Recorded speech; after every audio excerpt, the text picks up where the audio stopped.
మీ ఆయన ఉన్నాడా అని? లేడు, బయట పోయిండు. ఎందుకే? మొన్న నేను బండి మీద వంతోట పోతాంటే చూసిండట, పోయి మా ఆయన చెప్పిండు.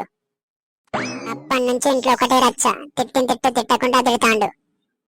కొంచెమన్నా సిగ్గున్నా నీకు వేటన్ బండి ఎక్కడానికి? మళ్ళా మా ఆయన చెప్పిండని వచ్చినావు. నేనైతే అన్నయ్యకి ఫోన్ చేసి రప్పించి అక్కడనే దవడపల్లి రాలగొట్టించేదాన్ని. ఓ మెదడు రక్కదానా, నేను ఎక్కింది మా ఆయన బండేనే. నాటకాలు ఆడకు. మీ ఆయన బండి ఎక్కితే మా ఆయన కళ్ళని కాకులు వచ్చినాయి అనుకుంటానా కనబడబోడానికి? అది కాదే, అప్పుడు మా ఆయన హెల్మెట్ పెట్టుకున్నాడు. ఆ హెల్మెట్ లో చూసి ఎవరినో అనుకొని మా ఆయన చెప్పినట్టున్నాడు. పోయి మా ఇంట్లో రచ్చేందుకు? పోయింది మీ ఇద్దరు అయితే. మా ఆయనకి ఇవాళ జరిగిందే గుర్తుండదు, మొన్న జరిగిందేం గుర్తుంటది. అప్పటికి అన్న బండి మీద పోయిన మన ఇద్దరమే కదా అంటే, మనం ఎప్పుడు పోయినాం నాకేం గుర్తులేదు అన్నాడు. మన ఇద్దరమే పోయినాం అంటాను కాబట్టి ఆ సుబ్బారావుని పిలిపించి చెప్పి అప్పుడు నమ్ముతా అన్నాడు. మీ ఆయనకు వాళ్ళ విషయాలు వీళ్ళకు, వీళ్ళ విషయాలు వాళ్ళ చెప్పి మీట్లు పెట్టించి గొడవలు పెట్టించాడు తప్ప ఇంకేం రాగానే. నల్లి కుట్లోడు ఉండే కాడు ఉండడు, ఎప్పుడు చూడు ఏదైనా ఒకటి చేసుకుని వస్తాడు.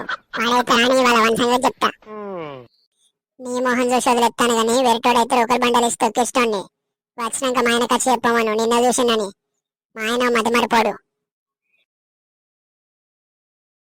అరే తమ్ముడు, ఏంట్రా మొహం మొత్తం కదిలిపోయింది? ఎవడు కొట్టిండు? వచ్చినాక మీ బావ చెప్తాం, వాళ్ళ సంగతి చెప్తాడు. ఈ దెబ్బలు తిన్నదే బాబు వల్లనే. ఏంట్రా ఏం మాట్లాడుతున్నావురా? బీడి తాగడం ధర బొమ్మాడదాన్ని తీసుకుపోయిండు. అరే మీ దోస్తుగాడు ఎవర్రా అమ్మాయి?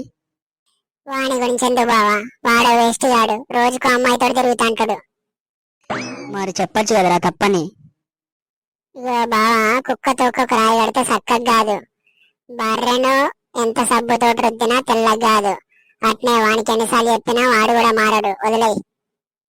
ఇదే నారా ఫ్రెండ్షిప్ అంటే, మారపోతే మారే వరకు ట్రై చేయాలి. అరే నీకు కొంచెమన్నా సిగ్గున్నాయారా? ఎంతమంది అమ్మాయిలతో తిరుగుతావు? అవులేగా. రాజు ఏంటిది? అదేం లేదు బేబీ, మజాక్ చేస్తుండు. మజాకేంద్ర మజాకు, దవడపల్లి రాలగొడతా బోషడికే.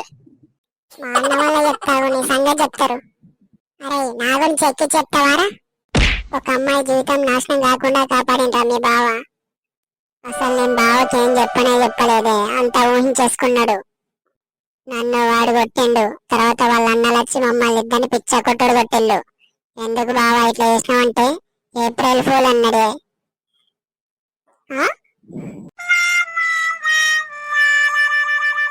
వీడియో నచ్చితే లైక్ చేసి సబ్స్క్రైబ్ చేసుకోండి గైస్.